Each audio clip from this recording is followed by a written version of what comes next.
government was of playing with Kenyans, taking Kenyans for a ride. So this is what the former CS of Interior said, and I quote, "I pledge to streamline and clean up this country and restore the faith of people in government so they can trust it again.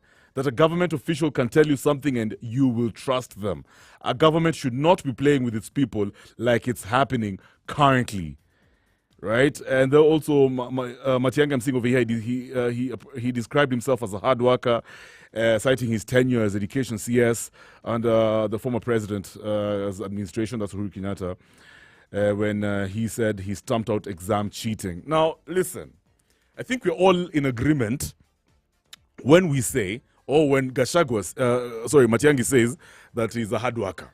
Matiang'i was known for his ruthlessness when it comes to getting results in whatever docket that he was in. And that's a very rare type of individual. Now, the thing is this. When it comes to sorting out the public service manenos that's been affecting our country since time immemorial, the question is, can Matiang'i actually do it? He probably can. But it's a very political space that he will be in if he was president. I mean, if he's to become president in future, right? My thing is not about his chances of becoming president, because that's a whole different conversation. My problem is this whole opposition setup. There's so much ego, if you know what I mean, right?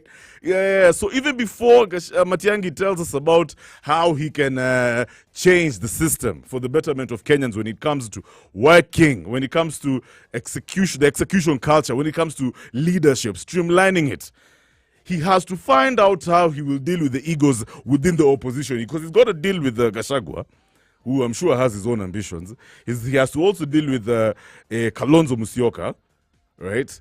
Because, listen, if all these opposition leaders can rally behind Matiang'i, that would be a force to reckon with. Like, I'm reminded also about how the one and only Morara Kebaso was talking about, he kujad over here on the Situation Room, and he was saying how, there's some leaders in the opposition who usually go and meet the president usiku. Wanaenda pale kubagain. In fact, they're still receiving funds from the government. He was talking about the consolidated funds, right? I was just like, hey, bro. First of all, I believe Morara. So the problem here is for Matiang'i to assemble, make sure that all these guys, the opposition team so far, they call themselves the opposition. His problem here, his main agenda has to be uniting the opposition and the opposition backing Matiang'i until 2027. Is that likely? Miss G? I don't know, guys, to be honest. I don't know, right? Because Kwanzaa, when it comes to, this whole Kalonzo Musyoka's conversation, I'm sure Kalonzo, where he seated, is thinking, I support who? It's been, this is my time. I have the backing of my people.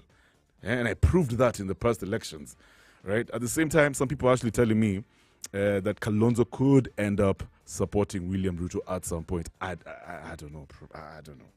Yeah, but Matiang'i, listen. Right now, Matiang'i, if you check the crowd that he managed to gather while he was in Kisii, I know very well right now it's going to be very hard for Kisii to actually fully back Raila Odinga, because I also think Raila's going to be on the ballot somehow. Somehow. Or even if they decide to work together as a coalition with UDA, Kisii is gone for now. Kisii is gone. So Matiang'i, he's got a massive following, not just in Kisii, by the way. Even the younger Kenyans are thinking Matiang'i is the right person to bring about the changes. We also know that he's got a massive, right now his pockets are deep.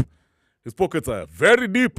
Right, so he's thinking he definitely should be, the one on the ballot for the sake of the opposition.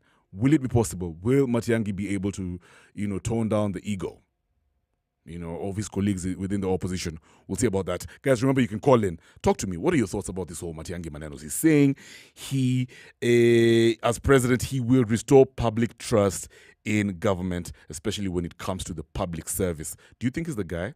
Talk to us, 0719012600, and the hashtag is Spice Drive. Let's keep it moving with some amazing music. Luther Vandross, it's